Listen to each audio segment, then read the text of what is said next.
आज का रात्रि क्लास है 19 नवंबर 1967।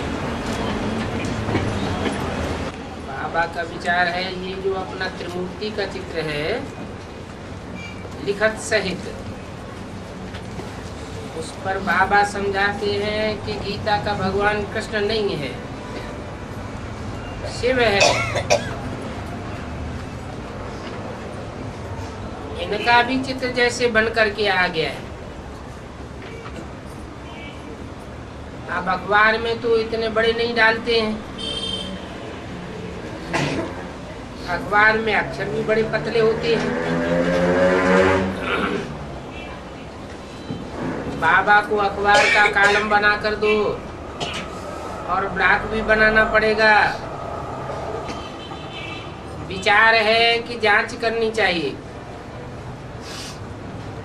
कंट्रास्ट किया जाता है कि इतने हजार इतने इंच लेंगे,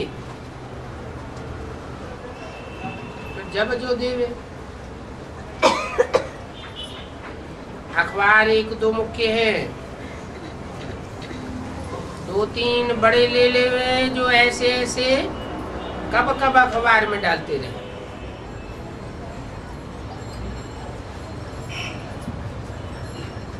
बाबा तो समझाते रहते हैं कि ये डालो। बात तो हिम्मत करके अपनी अखबार निकालो, जो चाहिए सो। बाप तो राइट ही सिखलाते हैं, जैसे नाभि से नेहरू निकला वैसे तुम भी लिख सकते हो। विष्णु की नाभि कमल से ब्रह्मा निकला, लिखते तो बहुत। तो अखबार भी निकले बड़े बड़े, 2-4 सेंटर भी खुल जाए, फिर कोई जोर लगाए नहीं सकेंगे उड़ाने करने का। ऐसे ऐसे ख्यालात बच्चों के चलने चाहिए, अखबार से भी प्रभाव निकलेगा।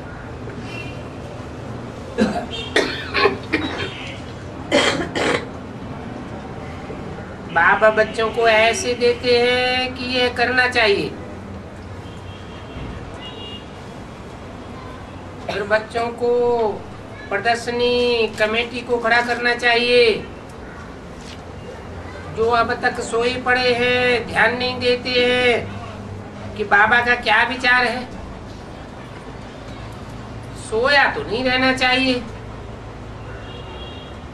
कुछ न कुछ ठीक ठाक करना चाहिए। तुम्हारे पास तो सत्य ही सत्य है, सत्य का भी एडवर्टाइजमेंट चाहिए। बच्चे अभी इतने तीखे नहीं हुए हैं, संपूर्ण तो बने नहीं है, देखने में आता है। कुछ तीखा पुरुषार्थ होना चाहिए। ऐसे ऐसे कुछ करो तो नाम जास्ती हो जावे बाहर। बाबा सबके लिए कहते हैं। कई बच्चे तो सर्विस का शौक रखते हैं, तो कोई ठंडे पड़ जाते हैं, कोई बात में नाराज हो जाते हैं, कोई ने नहीं सुनी तो बस छोड़ देते हैं। बाबा कुछ कहते हैं तो फिर फीलिंग आ जाती है। अब बाप का तो हक है कि कुछ भी समझा सकते हैं। मेजॉरिटी में भी कहते हैं कि बच्चे ठंडे हैं, एक दो में सहयोग नहीं देते हैं। सत्य में देखो, शेर बकरी भी इकट्ठे जल पीते हैं। वो अवस्था यहाँ अभी हुई नहीं है। गायन भी है कि बाबा चाहे प्यार करो, चाहे ठुकराओ, चाहे कुछ भी करो, परंतु बच्चों की वो अवस्था ही नहीं है।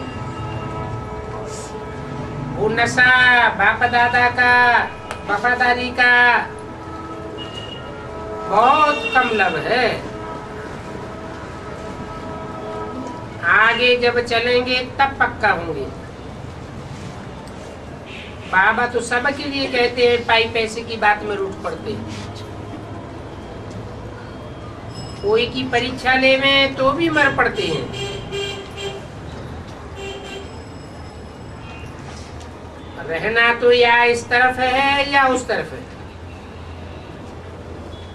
जैसे कि किनारे पर खड़े हैं, थोड़ा भी कह दो तो गिरे खूह में। इसलिए बाबा बड़ी शांति से काम लेते हैं। कम बोलना अच्छा है। सब कुछ सुनते हुए भी कुछ बोलेंगे नहीं, चुप रहते हैं। क्योंकि बच्चों की अवस्था बिल्कुल नाजुक है। थोड़ा भी कुछ कहो तो ये गिरे। बाबा फिर समझाते हैं,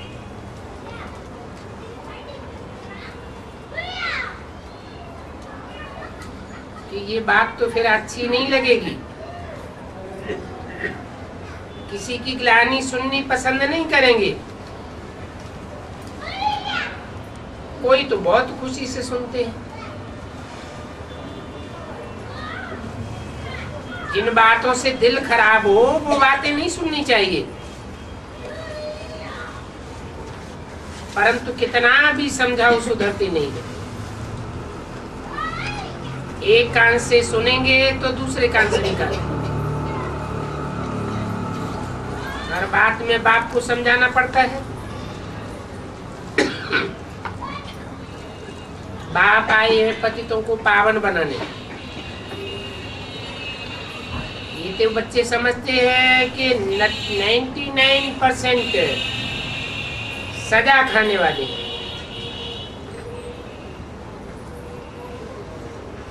बाकी 1% रहते हैं। 1% भी न रहे तो सत्युग में जा ही नहीं सकते।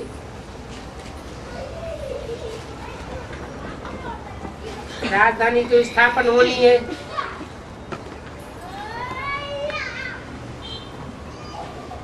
एक % भी पास हो तो स्वर्ग में चले जाएंगे। परंतु पद क्या पावेंगे? ज्ञान तो अविनाशी है। बाबा तो कहेंगे कि हम ऑब्जेक्ट ये देखो, ऐसे नहीं है कि इनके आगे आंखें बंद कर दो। टीचर तो यही कहेंगे अच्छा पास हो जाओ। यहाँ तो निंदा व डिग्रेड होने की बात नहीं है। जानते हैं कि कल पहले जितना लिया है उतना ही लेंगे। ड्रामा की बात है नहीं। डिनाइस्टी स्थापन हो रही है। बहुत बड़ा क्लास है। बहुत फर्क पड़ जाता है। कहाँ राजा, फिर कहाँ कम से कम पद है। तो सही ना, पूरा ना पढ़ने से कम पद हो जाता है। बाप कहेंगे कि पुरुषार्थ करके कुछ न कुछ मार्क्स ले लो और अपना पद अच्छा बनाओ। कईयों का तो पद रखना भी फालतू हो जाता है। ये क्या करेंगे? बाप पुरुषार्थ तो कराते हैं। डायनेस्टी तो बनानी है। पहले पुरुषार्थ करके विक्रमादित्य बनो, तो जो होना होगा सो होगा। पहले सतो प्रधान तो बनो ना। ये लक्ष्मी नारायण अभी नहीं है, अभी तमो प्रधान। फिर इनको सतो प्रधान बनना है। पुनर्जन्म भी यही लेते हैं। आत्मा तो कहाँ जावेगी नहीं। जितना पुरुषार्थ करेंगे आत्मा वही 84 जन्म लेती है। आत्मा का विनाश तो कभी होता नहीं है। थोड़ा भी ज्ञान सुनती है तो ज्ञान सुन करके चली जाती है। इनका जैसे कि हिसाब ही नहीं है। ऐसे नहीं कि बाबा को देखेंगे, नहीं, ऐसे बहुत आते हैं और चले जाते होंगे। बाबा कहते हैं कि अविनाशी ज्ञान का विनाश कब नहीं होता है। ये डायनेस्टी तो बहुत बड़ी है, और बाबा तो सबसे मिल भी नहीं सकते, सबको देख भी नहीं सकते हैं, और न सब इतना पुरुषार्थ ही कर सकते हैं।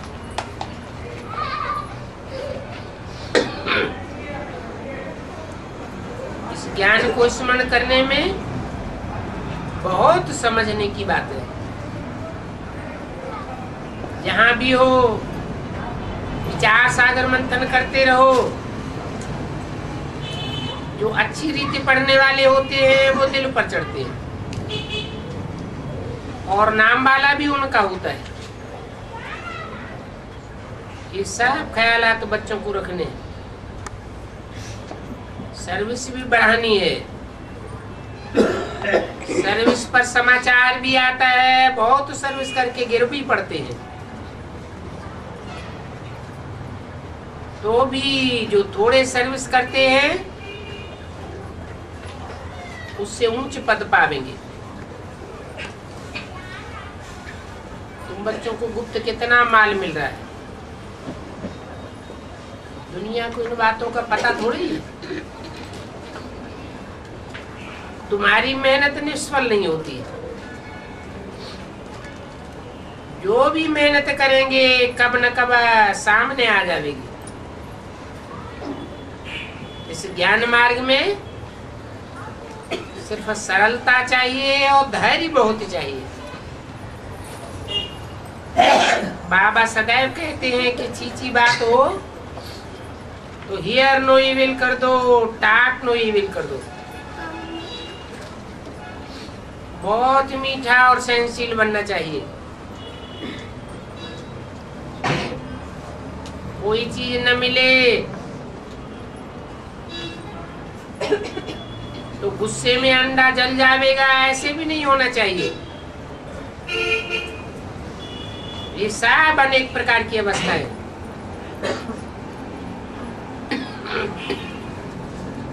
बहुत अच्छी चाहिए, एक दो से बिगाड़ करके दिल खराब ना हो जाना चाहिए। अब कौन जो भी है वो सब निकाल दे, कुर्बान बनना चाहिए। हर बात में गुण उठाना है। मंजिल बड़ी भारी है। अच्छा, मीठे मीठे सिक्के बच्चों के प्रति रूहानी बाप दादा का याद प्यार। Good night.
शास्त्रों में दिखाते हैं ना, तो विश्वामित्र ने सृष्टि का प्रतिसृष्टि की,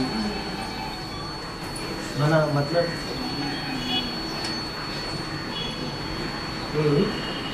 और ये भी कहते हैं कि त्रिशंक स्वर्ग का निमित्त बना, ऐसा कुछ कहते हैं।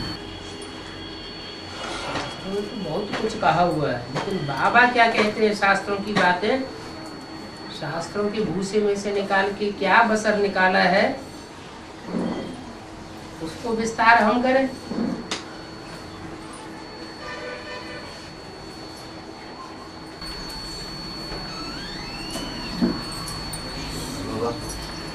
విజయమాల మనకి है वैष्णवी देवी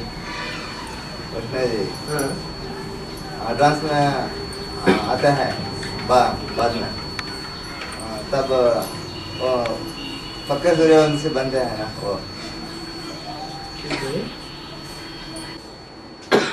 जैसे कन्या और कन्या के परिवार वाले वर पक्ष के प्रति अपने को अर्पण कर देते हैं, अर्पण में हो जाते हैं, कन्या को अर्पण कर देते हैं, खुद अर्पण नहीं हो पाते हैं, तो कन्या कौन से वंश की कही जाती है? वर पक्ष के वंश की कही जाती है। ऐसी यहाँ भी कौरव पांडव लड़ाई है ना बाबा, हाँ कौरव पांडव का लड़ाई में वो पांडव सभी को नुकसान हो गया। द्रौपदी तो पत्नी से द्रौपदी है ना बाबा, उसको भी नुकसान हो गया। उसको यादगार द्रौपदी को हार गए, द्रौपदी को भी हरा दिया। उसका यादगार अदांश में है। देखो सन 76 में विनाश की घोषणा कराई, तो धन पद मान मर्तबा जिनके पास था उन्होंने सब कुछ अपनी बाजी लगाई थी, बेसिक वालों ने तो सब कुछ हराए बैठे ना, तो बेसिक नॉलेज थी। अभी तो ऊंची पढ़ाई है, और भगवान आकर के खुद ये पढ़ाई पढ़ाते हैं कि अपना तन धन धाम सुहृद परिवार बीवी बाल बच्चे सब ईश्वरीय सेवा में अर्पण कर दो। तो जो अर्पण करते हैं वो भी एक प्रकार का जुआ खेलना हो गया। जैसे पांडवों के लिए गायन है कि उन्होंने जुआ खेला, यहाँ भी जुआ खेलते हैं। कोई तो पांडवों की तरह सच्चाई से खेलते हैं, अपने हाथ में कुछ भी नहीं रखते, अपने बच्चों को भी ईश्वरीय सेवा में लगा देते, अपनी बीवी को भी ईश्वरीय सेवा में लगा देते, तन धन धाम सुहृद परिवार सारा अर्पण कर देते, अपने कंट्रोल में किसी को भी नहीं रखते। और कोई होते हैं ऐसे कौरव संप्रदाय कि अपना तो अपनी मुट्ठी में रखते ही हैं, लेकिन पांडवों का भी सब कुछ अपनी मुट्ठी में लेते, तो खेल बन जाता है राम रावण का। तो फिर महाभारत युद्ध चलता है। भगवान भी चैलेंज करते हैं। कौरवों के पास धन पद मान मर्तबा सारी संपत्ति थी, सब कुछ था, और पांडवों के पास अपने बीवी बाल बच्चे भी अपने कंट्रोल में नहीं थे। फिर रिजल्ट क्या हुआ? भगवान से दुर्योधन ने जाकर के कहा हमें आपका सब कुछ चाहिए, आपकी सेना चाहिए, आपकी सारी धन संपत्ति चाहिए, माल मता सब चाहिए। और अर्जुन ने क्या कहा? हमें कुछ नहीं चाहिए, ये सब अपनी सेना और राजपाट वगैरह सब बल उनको दे दो, हमें सिर्फ आप चाहिए। तो जिसकी तरफ भगवान होता है वो सदैव जीत में रहता है। इसलिए भगवान की बलिहारी गाई हुई है। तो द्रौपदी दांव पे लगा दी। उन्होंने समझा द्रौपदी हमने हाथ में कर ली तो अब समझो विश्व की बादशाही हमारे हाथ में आ गई, राजधानी हमारे कंट्रोल में आ गई। हिस्ट्री में भी सब धर्म वालों ने दिल्ली राजधानी के ऊपर हमला किया है। उनके अंदर ये संस्कार रहे हैं संगम युग के, क्या कि राजधानी अगर हम अपने हाथ में कर लेंगे तो जैसे विश्व की बादशाही हमारे हाथ में आ जाएगी। परंतु ये नहीं जानते कि भगवान की पावर किसके हाथ में। जिसकी तरफ भगवान है सारे विश्व की बादशाही भी उसी तरफ आखिरी चली जाएगी। थोड़े समय के लिए देखने में आता है कि नैया डोल रही है लेकिन डूबेगी नहीं। बल दिल्ली कब्रिस्तान बनेगी, लेकिन वही दिल्ली फिर पाकिस्तान भी बनेगी।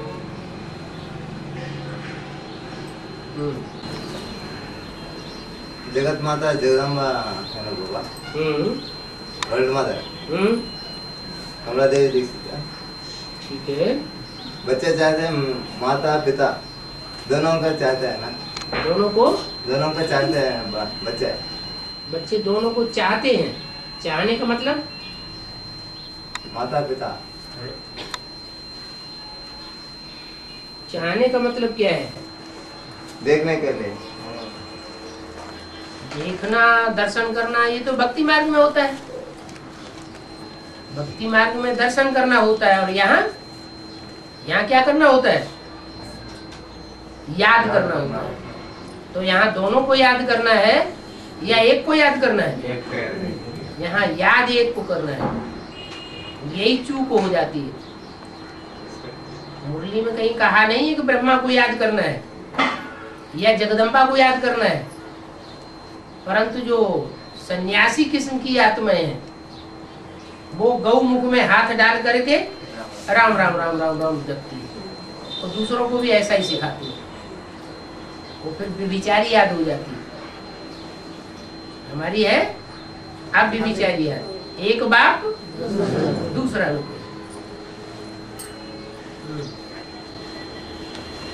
बाबा अभी आप बड़े में बोले ना, संस्कृत क्यों नहीं चलता है देश को पूरा? है संस्कृत भाषा है ना। हाँ, हिंदू देवालय में चलता है, कॉलेज में सब्जेक्ट भी एक होता है, लेकिन क्यों नहीं चलता है? इसलिए नहीं चलता कि वो दुनिया की मरी हुई भाषा है।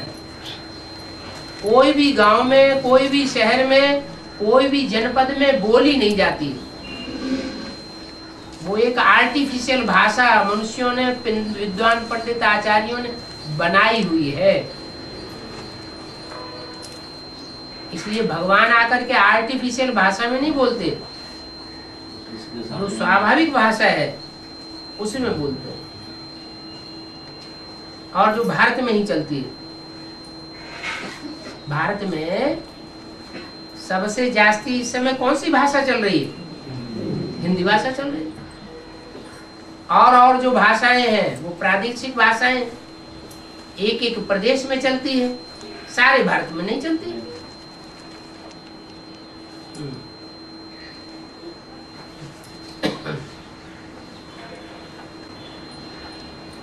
बाबा कार्तिकेय का पाठ कौन बजाता है?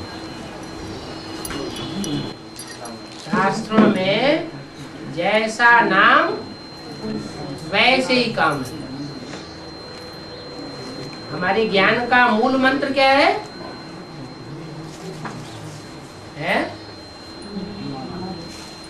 मनमना भव और पवित्र भव। अगर हम एक बाप को याद करेंगे तो हमारे अंदर पवित्रता का भाव स्वतः ही आता जाएगा। जो कार्तिक है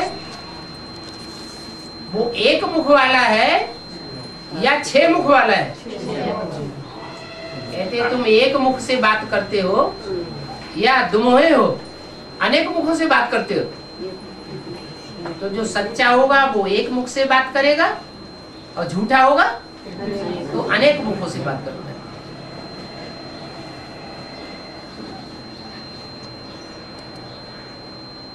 जो अनेक मुखों से बात करेगा उसमें प्रैक्टिकल धारणा होगी, या जो एक मुख से एक ही बात करेगा उसमें प्रैक्टिकल धारणा होगी। एक मुख की जो बात करेगा, एक ही श्रीमत पर जो चलेगा उसमें जरूर धारणा जास्ती होगी। इसलिए सन्मुख का नाम पड़ गया कार्तिक। तिक तिक बहुत करता है लेकिन पवित्रता की धारणा नहीं कर पाता। पवित्रता की धारणा नहीं करता है, इसलिए उसको आधार लेना पड़ता है। इसका आधार लेना पड़ता है अपना पुरुषार्थ करने के लिए। जब तक वो आधार न ले, कौन से पक्षी का? मोर का, जो पवित्र पक्षी माना जाता है, जो कृष्ण के मस्तक पर उसकी पूंछ लगाई जाती है, माना उससे श्रेष्ठ है।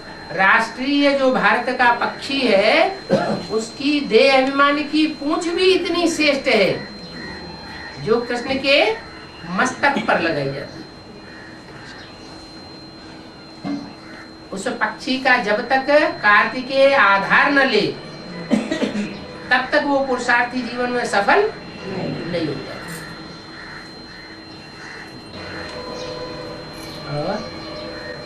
पांचाली का अर्थ क्या है? वो पवित्र पतिव्रतों के 5 पांडव फिर भी पवित्र और उनकी आली,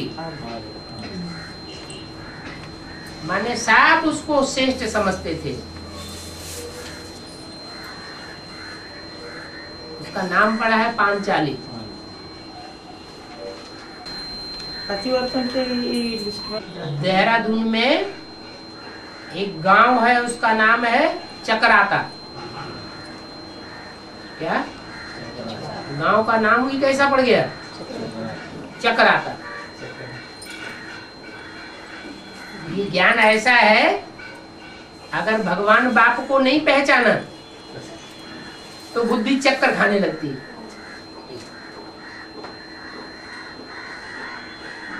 बुद्धि जब चक्कर खाती है ना तो बुद्धि में ये बातें आती हैं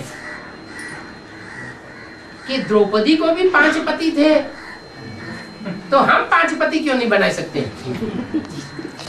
बस यहीं पर रावण मात खिलाई देता है। दशरथ को 3 पत्नी थे। हैं? दशरथ को 3 पत्नी। हाँ, अब ये तो समझते नहीं, दशरथ ऐसा कोई था ही नहीं जिसको दशरथ हो। ये सबको अपना अपना एक ही रथ होता है, एक ही शरीर होता है। दशरथ का मतलब है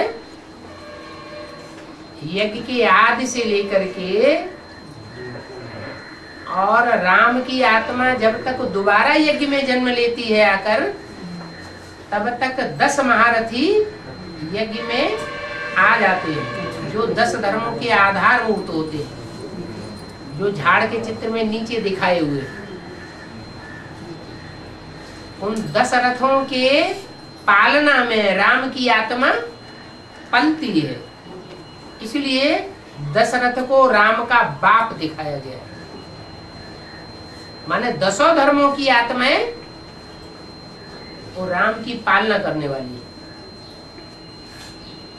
दशरथ सुत नंदन कहा जाता है। वो 10 रथ शरीर रूपी रथी हैं, पुरुषार्थी हैं, जिन्होंने इतना श्रेष्ठ पुरुषार्थ किया है कि 10 धर्मों के आधार मूर्त बनते हैं।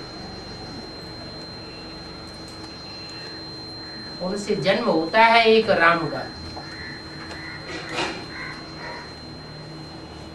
सब धर्मों की आंखों का तारा है।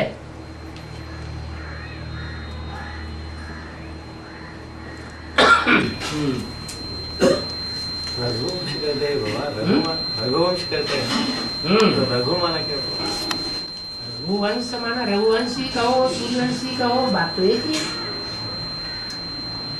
और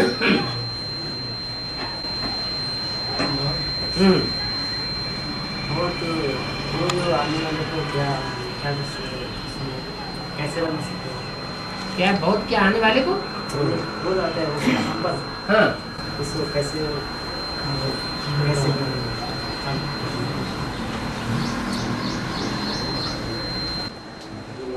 क्रोध से भी पहले कौन सा विकार होता है? वो सबका मुखिया है। काम का अंश जिसमें होगा उसमें क्रोध जरूर होगा। ऐसे नहीं कहेंगे क्रोध जिसमें होता है उसमें काम जरूर होगा।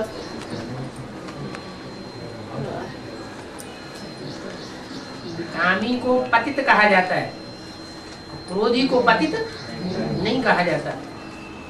तो काम विकार को पूरा अगर जीत लिया तो क्रोध अपने आप खलास हो जाता, सब विकार खलास हो जाएंगे।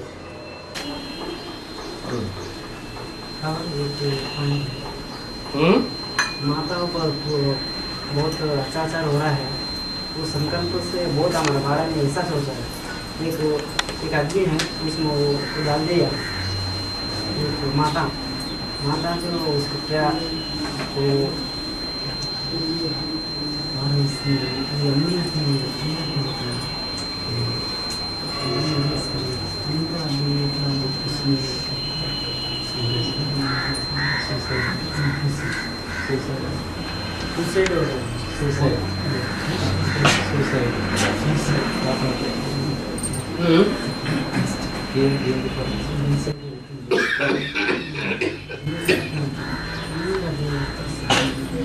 एक आत्महत्या कर लिया तो सब उसी गली में सब ऐसे ही कर रहे हैं, वो सुसाइड कर रहे हैं। माताएं सुसाइड कर रही हैं। हाँ, ऐसे क्यों हो रहे हैं? जब कोई रास्ता नहीं मिलता है तो सुसाइड करते हैं। जब दुख बहुत बढ़ जाता है तब ये धंधे होते हैं सुसाइड आदि करने के। माताओं के ऊपर अंत में आकर के इतना अत्याचार क्यों होता है?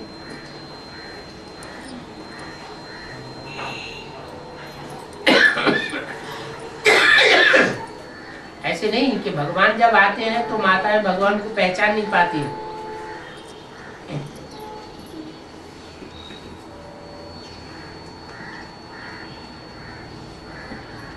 जास्ती संख्या माताओं की ही होती है जो भगवान को पहचानती हैं।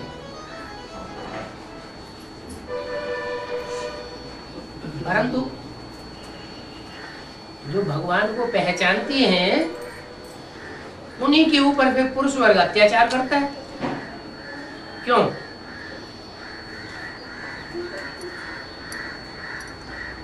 क्योंकि पुरुष वर्ग ने स्त्री को भोग की सामग्री समझ रखा है।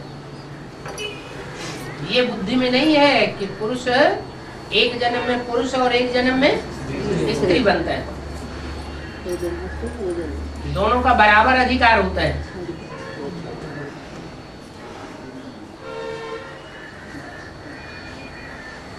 बाप ने आकर के अभी बताया कि आत्मा एक जन्म स्त्री एक जन्म पुरुष भी बनती है।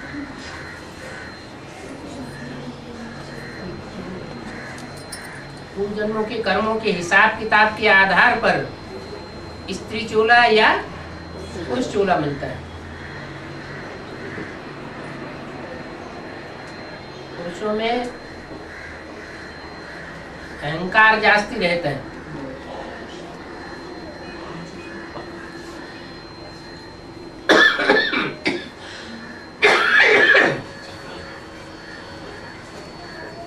काम विकार की भी प्रधानता होती है।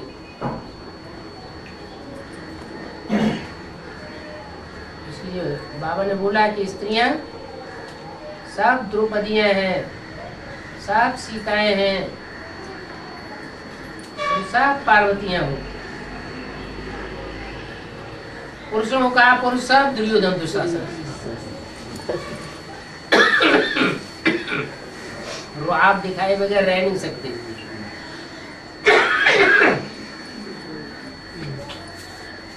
जिसको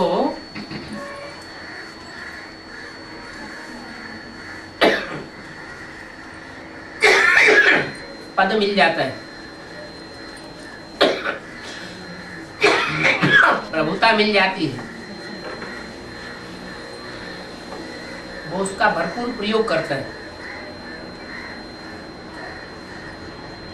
कलयुग अंत में आकर के पुरुषों को प्रभुता मिल जाती है, शरीर में भी जास्ती ताकत होती है, सत्ता भी पुरुषों के हाथ में आ जाती है। सतयुग में ऐसे नहीं था। भगवान आते हैं तो स्त्री और पुरुष दोनों के हाथ में सत्ता देते हैं, बल्कि लक्ष्मी का नाम आगे और नारायण का नाम पीछे रखा जाता है, क्योंकि वो राजाई स्थापन के कार्य में स्त्री जब तक सक्रिय सहयोगी न बने तब तक नई दुनिया की राजाई राजधानी भी स्थापन नहीं हो सकती। इसलिए स्त्री को नाम मान मर्तबा जास्ती देना पड़ता है। स्त्री का नाम पहले, पुरुष का नाम बाद में। सीता फिर राम, लक्ष्मी फिर नारायण, राधा फिर कृष्ण।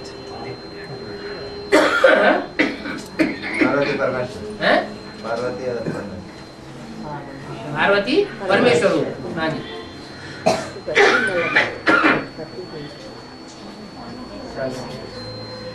अभी उल्टा हो गया। अभी तक जो हिस्ट्री में देखा गया, कन्याओं को, माताओं को, स्त्रियों को परिवार की संपत्ति में से हिस्सा भी नहीं मिलता था। क्या? जो भी परिवार की संपत्ति होती थी वो सारा हिस्सा बच्चों के हाथ में जाता था, न बच्चियों को मिलता था और न परिवार की माता को मिलता था। अभी भगवान जब से इस सृष्टि पर आए हैं, प्रत्यक्ष होते हैं, तब से ये सरकार ने भी नियम बनाया। क्या? कि जो भी परिवार की संपत्ति है, जो भी वर्षा है, उसमें सब बच्चों का भी उतना ही हक है जितना कन्या अथवा माता का हक होना चाहिए। एप्लीकेशन में भी माता का नाम आ जाएगा। एप्लीकेशन में भी माता का नाम आ जाएगा।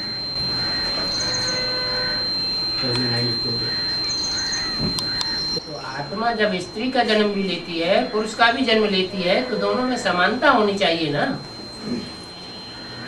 इतनी घटती क्यों कर दी कि अगर पेट में बच्चा है तो जिंदा रखा जाएगा, अगर पेट के अंदर बच्ची आ गई तो उसको खलास कर दिया जाएगा।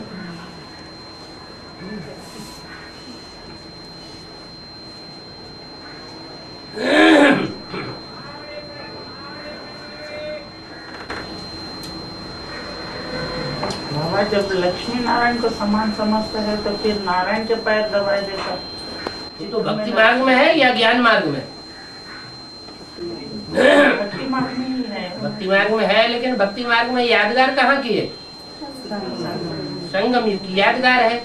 भक्ति मार्ग में तो बिना समझे बूझे सब कुछ दिखाया हुआ है। उसका अर्थ बाप आकर के बताते हैं कि नारायण बनने वाली आत्मा जो है, उसको संसार में लोग बुद्धि से इतना तंग करते हैं, बुद्धि रूपी पांव इतना थक जाता है। शंकर जी भागते भागते थक गए भस्मासुर के डर से, तो कौन सा योगी बना? मोहिनी रूप धारण किया वैष्णवी ने, तो उनके पांव दबाए गए कि नहीं? बुद्ध रूपी पांव को थोड़ी राहत मिली कि नहीं मिली? तो भक्ति मार्ग में स्थूल रूप दिखाई दिया है पांव दबाने का। स्थूल पांव दबाने की बात नहीं है, दिल को आथत देने की बात है।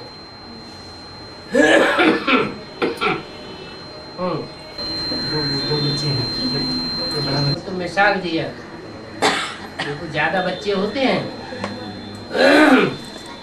2 बच्चे अच्छे सुलक्षण होते हैं, लौकिक में कहते हैं कि 2 बच्चे अच्छे हैं, बाकी सब माथा खपाने वाले हैं। यहाँ बाप कहते हैं मेरे अच्छे बच्चे तो बहुत हैं, लेकिन माथा खपाई करने वाले फिर भी और ज्यादा हैं।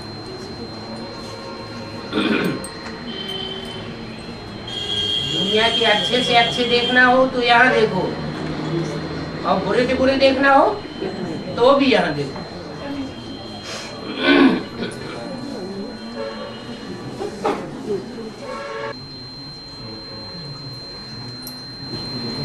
भूत प्रेत आत्माएं दूसरे शरीर में प्रवेश करके क्यों सताया करती बाबा दूसरे शरीर? भगवान जब आते हैं तो भगवान के बताए हुए पुरुषार्थ को जो देह अभिमान होने के कारण नहीं कर पाते हैं, आत्मिक स्थिति में नहीं रह पाते हैं, उनका देहभान रह जाता है, तो वो भूत प्रेत बनते हैं। उन भूत प्रेतों में भी 2 प्रकार के होते हैं, कोई अच्छी किस्म के होते हैं और कोई बहुत तंग करने वाले होते हैं।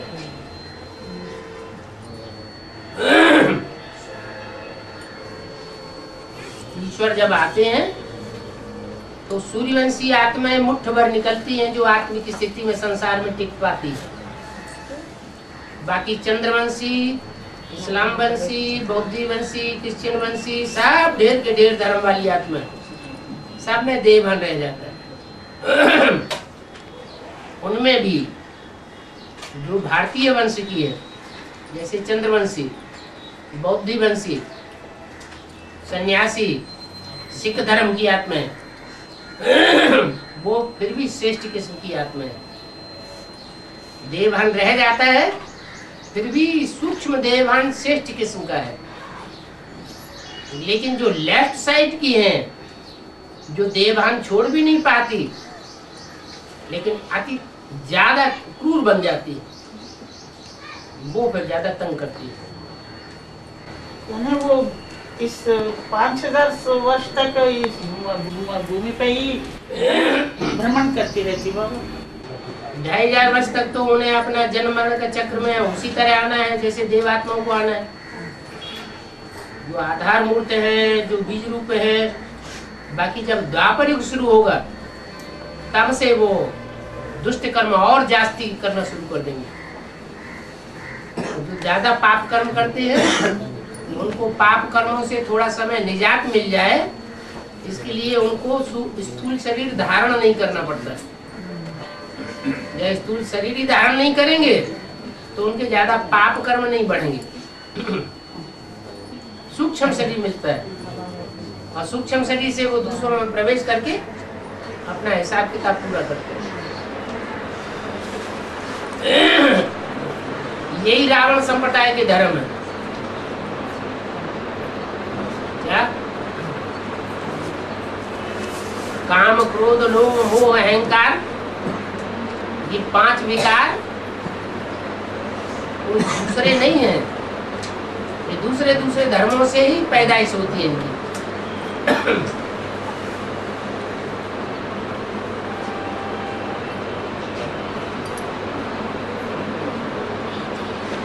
बाकी सूर्यवंशी आत्माएं तो अपने पाप कर्मों को भी भस्म करती है, और सूर्य और संसार में जितना भी कचरा फैला हुआ है उस तक को भी भस्म कर देता है।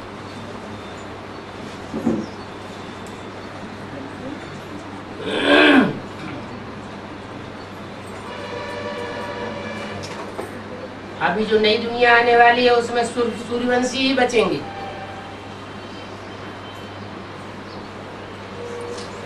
जो अपने को सरेंडर कर देंगे सूर्यवंशियों के सामने, वो फिर भी फायदे में रहेंगे। अगर सरेंडर नहीं कर पाया तो फिर जन्म जन्मांतर ऐसे ही भूत प्रेत बनते रहेंगे। जैसे ब्रह्मा की सोल,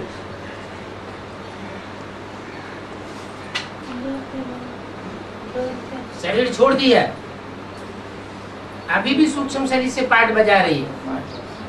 पढ़ाई तो पढ़ रही है, लेकिन अभी पढ़ाई के पूरा पॉइंट लास्ट बुद्धि में नहीं बैठ रहा है। अगर लास्ट में बुद्धि में बैठ गया तो बुद्धि से भी पूरी अर्पण हो जाएगी। अभी बुद्धि रूपी पेट में प्रवेश करके पाठ बजा रही, फिर पूरी सरेंडर हो जाएगी तो पेट से, स्थूल पेट से जन्म भी ले लेगी।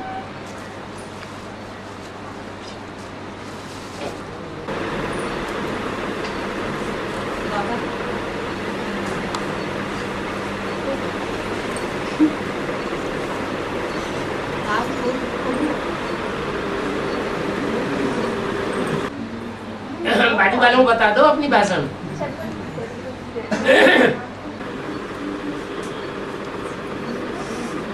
अपनी भाषा में बाजू वालों को बता दो।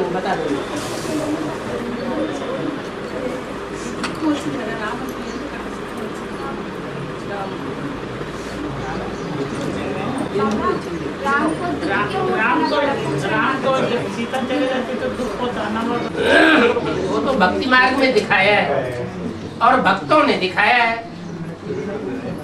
दिखाने वाले जो हैं वो भक्त हैं, जिन्होंने शास्त्र लिखे हैं, वो भक्ति मार्ग वाले हैं या ज्ञान मार्ग वाले हैं? भक्ति मार्ग वाले। राम वाली आत्मा और ही दिनों दिन उमंग उत्साह उसका बढ़ता है या घटता है? वो तो दिनों दिन उमंग उत्साह और बढ़ता जाता है। जिसकी स्टेज अगर ऐसी बन जाए, एक शिव बाबा दूसरा न कोई, तो बड़ा रुस्तम होकर के पुरुषार्थ करने वाला हुआ ना, तो उससे माया भी कैसे लड़ेगी? बड़ी रुस्तम होकर के लड़ती, तो सब कुछ करेगी ना। जो ज्यादा से ज्यादा किसने ही प्यारा देह का संबंधी होगा उसके ऊपर ही वार कर देगी। लेकिन लगाव हो देह का तो अंतर पड़े। जब देह का लगाव ही नहीं है तो अंतर क्यों पड़ेगा?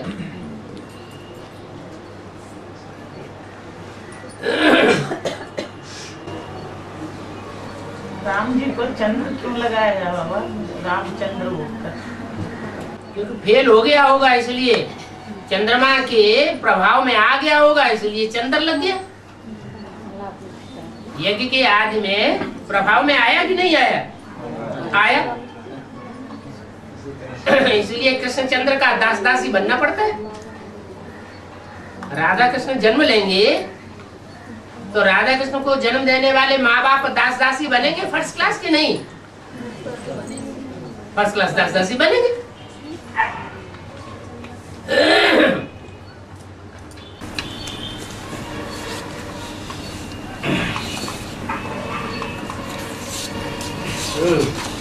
तो कृष्ण ने बताया भीम और बकासुर के युद्ध में वो 5 लोग एक ही नक्षत्र पैदा हुए, और पैदा में कौन किसको लड़ाई में हार दिया तो उनका हाथ में ये 4 लोग उनके हाथ में हारे जाएंगे।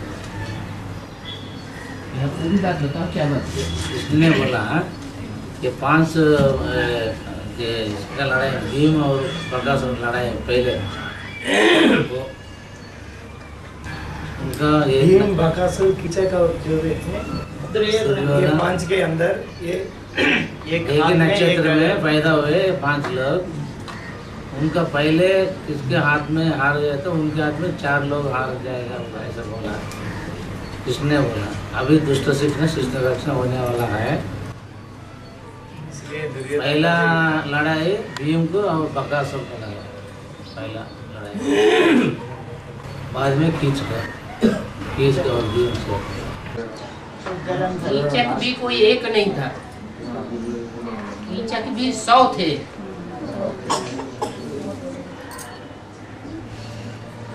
कीचक उनको कहा जाता है जो ब्रह्मा कुमारियां बन जाती हैं भगवान की सहयोगी, उन ब्रह्मा कुमारियों के पीछे पड़ जाते हैं, उनके ऊपर आंख डालते हैं, उनको कहा जाता है कीचक। गंदे डर्टी ब्रूट्स मुरली में नाम दिया है। उन कीचकों को अकेले भीम ने वध किया, और फिर इतना ही नहीं, और जो बड़े बड़े राक्षस हुए उन राक्षसों को भी भीम ने वध किया। 100 कौरवों को भी भीम ने वध किया।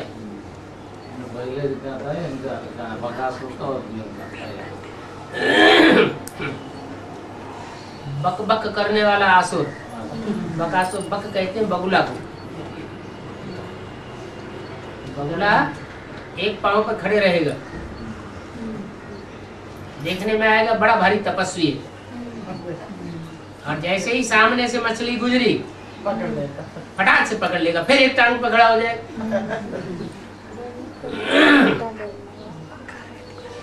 मनुष्यों की बातें हैं, दिखाते हैं अपने को हम बड़े तपस्वी हैं, लेकिन अंदर से तपस्वी नहीं है, भक्षक हैं।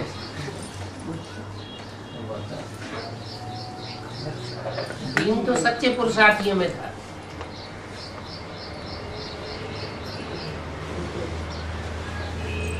पांडवों का आतताई बना उसे देखा नहीं जाता था।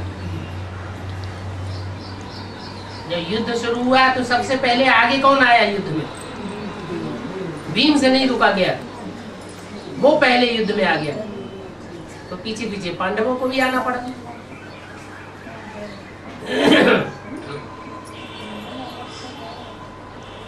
पुरुषार्थ करने वाले पुरुषार्थियों में भी कोई ऐसे ऐसे होते हैं, उनसे झूठ देखा नहीं जाता,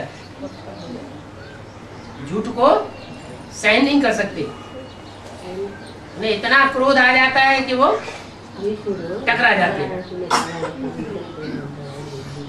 या तो सच्चाई रहेगी या तो खेल खलास हो जाएगा।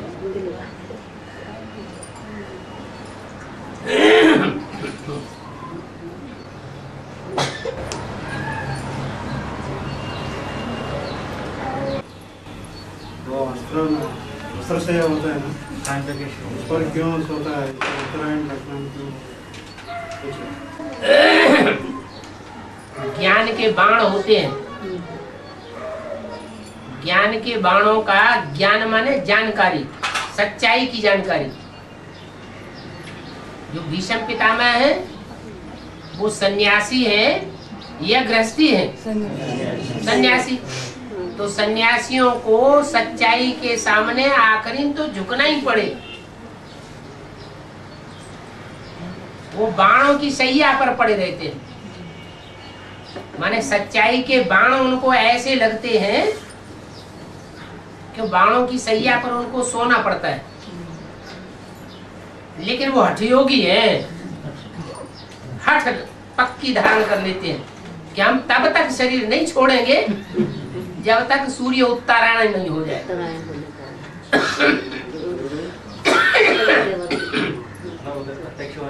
हाँ हाँ जी, सूर्य जब उत्तर दिशा में प्रत्यक्ष होगा तब तक उस बाणों की सैया सहन करते रहेंगे। दक्षिण में प्रत्यक्ष होते हैं, तब तक तो उन्हें पड़ा रहना पड़ेगा। बाबा बाबा, हाँ जी, ड्रामा में क्यों बदले हैं? बाबा मुरली के बोलते हैं ना, मैं भी ड्रामा पे बन रही हूँ, तो बाबा इसे क्यों बोलते हैं मुरली में? बंधन में बांधा हुआ हूँ, माने शिव बाबा ड्रामा के बंधन में ना बंधे तो हम तो हमेशा ही बंधे रहेंगे। जो बाबा के बच्चे हैं, अगर शिव बाबा ड्रामा के बंधन में न बंधायमान हो तो हम बच्चों का क्या हाल होगा? हम हमेशा ही ऐसे ही बंधे पड़े रहेंगे। इसलिए बाप को बच्चों की सेफ्टी के लिए बंधन में बंधना पड़ता है। उसी तरह जैसे घर में आग लग जाती है, छोटे बच्चे घर में पड़े हुए हैं, माँ बाप तो लंबे चौड़े शरीर वाले हैं, फटाक से उछल के बाहर हो जाएंगे, तो हमेशा के लिए बाहर हो जाते हैं कि उनको भी आग में कूदना पड़ता है, हैं? अरे बच्चों को जल जाने देंगे? जल जाने देंगे? तो बच्चों की सेफ्टी के लिए बाप को आग में कूदना पड़ता है। तो ऐसे वो भी बाप है। वो तो आते हैं बाबा, लेकिन पूज्य और पुजारी की लिस्ट में तो नहीं मैं वो अगर पुजारी की लिस्ट में आ जाए, वो भी पूजा करने लग पड़े, तो फिर ज्ञानी कौन रहा है? फिर एक तो आत्मा इस सृष्टि पर ऐसा निमित्त है जो हम बच्चों की सेफ्टी के लिए है। सिर्फ बच्चों के लिए नहीं है, बच्चों के लिए ये बात तो बजाता है। और बच्चों के पीछे जो भी और वंश की आत्मा है सबका कल्याण हो जाता है। सिर्फ हनुमान जी को ही क्यों चारों युग में बुलाते बाबा? चारों युग भी वो चिरंजीवी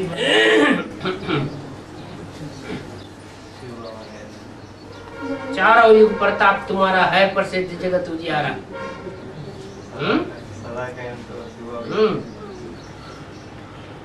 राम वाली आत्मा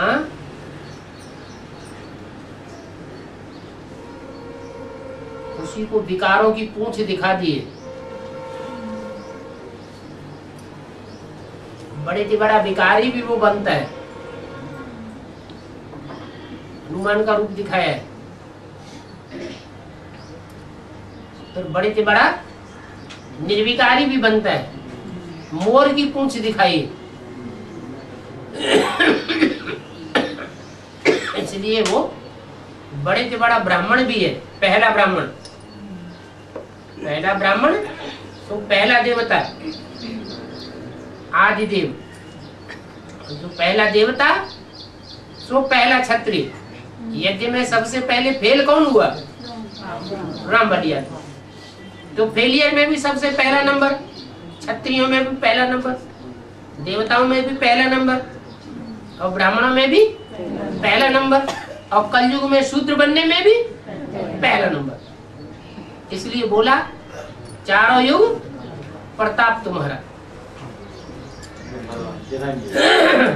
चिरंजीवी बताया। हाँ जी,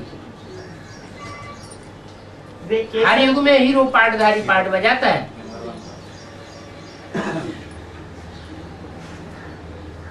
वे केसरी नंदन है या पवन पुत्र बाबा? त्रिमूर्ति में भक्ति मार्ग में दिखाए हैं 3 शेर।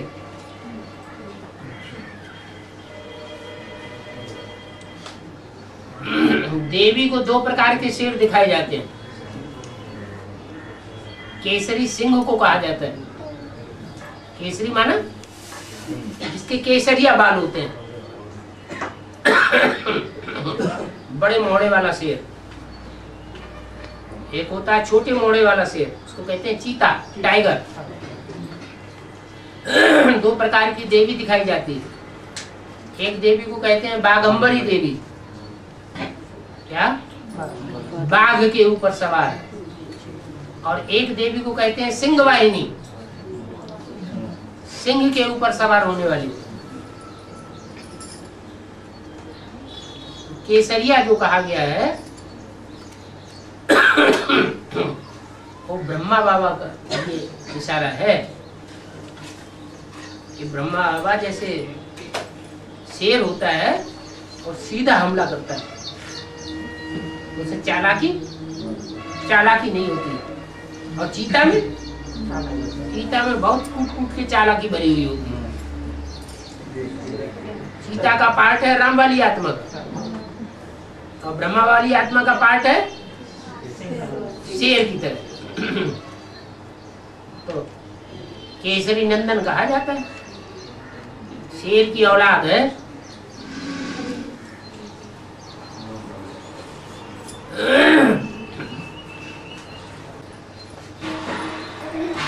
बाबा ये गुहे रहस्य बहुत होता है ना ज्यादा, उसमें ये चिदम्बर रहस्य का अर्थ क्या होता है?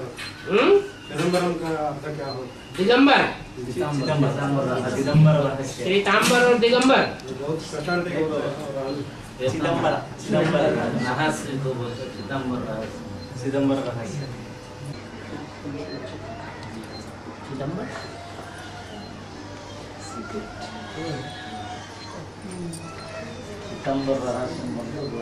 श्वेतांबर और दिगंबर सुना है। जैनियों के दो प्रकार के मंदिर होते हैं, एक दिगंबर मंदिर, दूसरे श्वेतांबर मंदिर। वो तो वर्तमान संगम युग के समय की बेसिक नॉलेज और एडवांस नॉलेज की यादगार है। वो भाई वो धर्मराज के साथ रहते हैं, वो खाता लिखते हैं। तो चित्रगुप्त कहा जाता है। चित्रगुप्त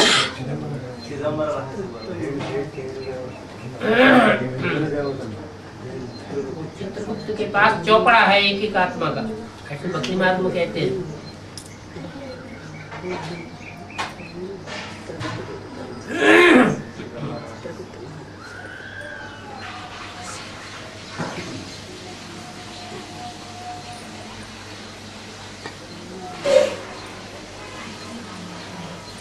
बाबा जी कहते हैं एक एक को साक्षात्कार कराता जाऊंगा, तब सजा दूंगा। ऐसे नहीं बिना प्रूफ और प्रमाण के सजा देता जाऊंगा। जितनी जास्ती सजाएं खाते जाएंगे उतना पद नीचा होता जाएगा।